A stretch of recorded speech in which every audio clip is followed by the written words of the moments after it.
part of Vinegar Syndrome's VSA range, which isn't so much horror, but it's more kind of direct-to-video action fare from the 80s, is Hellriders, number 5 in that series. Now, this is the movie that you never really knew you wanted to check out. It stars Adam West in an 80s biker movie that at some points just never quite makes sense, but somehow is a hell of a lot of fun at the same time. We follow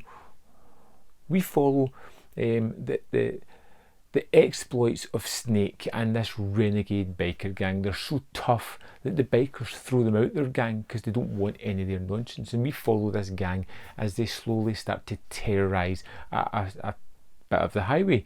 As cars pass through, they just kind of mess with the people inside violently on some occasions, and they kind of stop a woman Claire and start to kind of beat her up and terrorise her. She manages to flee and make it to this small town, which just happens to be the next port of call for these biker gang as they just roll in and start to antagonise and terrorise everybody within this town.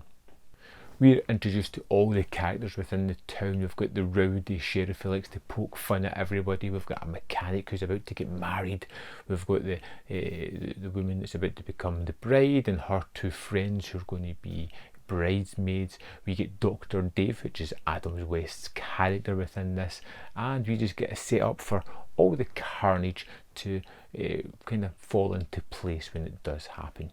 And this is one of those ones that the bikers seem to be really chewing on the scenery, particularly Snake, as he just is there antagonising, getting into everybody's face. It's a gloriously over the top kind of performance that is both unnecessary but extremely fitting to the movie you're watching. Now, the thing about Adam West and one of the actresses in this as well is they only had them for a day each.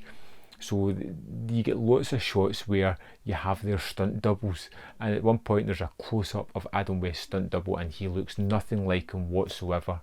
But that is part of the charm of these kind of movies. It has that low budget aesthetic where they just go for it. This is directed by James Bryan, the man that did The Executioner Part 2, Don't Go Into the Woods, and other such cult movies from the 80s that you may have heard of, you might not have heard of. I need to give a special mention to Adam West's tracksuit in this movie. It opens up to this guy, it just seems to run wherever he's going through the desert, and there's an opening shot of him running for some reason in this shiny tracksuit with the man boobs bouncing, and it just looks gloriously 80s, over the top and unnecessary. There's a fight scene midway through the movie where Dr. Dave comes to the help of the townspeople that are being terrorised. The deputy is kind of shirking away from his duties, hiding in the background, and it's up to Dr. Dave to kind of take these bikers out, and he does it in fantastic fashion. It's almost like back to the 60s Batman days that we know and love and just want to see. Hellriders is a fun but low budget kind of movie.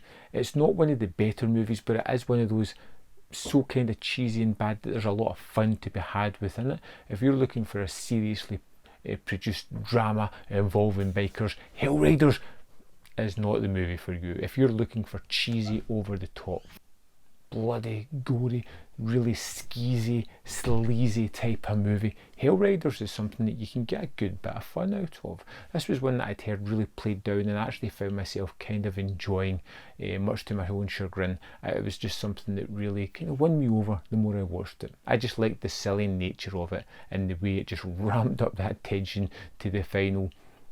Well, I won't say what happens, but it's rather enjoyable. Have you seen Hellriders? What did you think of it? Let me know in the comment box below, and I'll see you next time on Man v Film.